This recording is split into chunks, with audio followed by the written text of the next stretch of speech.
রাস্তায় দাঁড়িয়ে থেকে ছোট ভাইজানের ভিডিও দেখছিলাম, হঠাৎ তৃণমূলের একজন দালাল আমাকে গালাগালি করতে লাগলো। আমি মুখ বুজে সহ্য করলাম।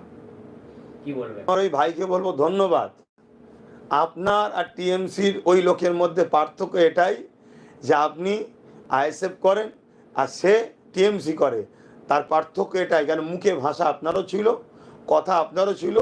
সে যেমন গালিগালাজ করলে আপনি দিতে পারতেন, কিন্তু আপনি দেননি, কেন আপনার লিডার হলো নওশাদ সিদ্দিকী।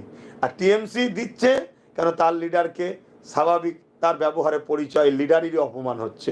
আমি আমার আইএসএফের যারা নওশাদের ফ্যান ফলোয়ার্স, আইএসএফের যারা আছে, আরও যারা বিশ্বজিদ্দা থেকে তাপস ব্যানার্জি, শামসুল আলম সাহেব যেভাবে কাজ করছে, যারা ফলো করে চলছেন, আর আমি তো আপনাদের সাথে আছি, আমাকে যেন বাদ দেবেন না, আমি আপনাদের সঙ্গে থাকতে চাই, আইএসএফের সঙ্গে আমি আছেই থাকবো।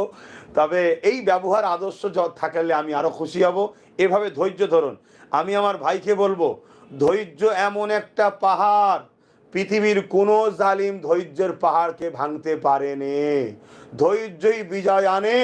তবে হাত গুটিয়ে নয়, পরিকল্পনা তৈরি করুন, মানুষের কাছে পৌঁছান, মানুষকে বুঝান, মানুষকে এদের নগ্ন চরিত্রটা, নগ্ন আদর্শটা এদেরকে আরো খুলে খুলে দেখান যে এরা কেমন। দেখুন, আমার ভালো লেগেছে, আমি দেখছি। কেউ যদি মমতা ব্যানার্জির বক্তব্য দেখে, আজ আইএসএফ এর লোক যদি থেকে গাল দেয়, আমি ওই আইএসএফ এর ঘাড় ধরে দলতে বার করতে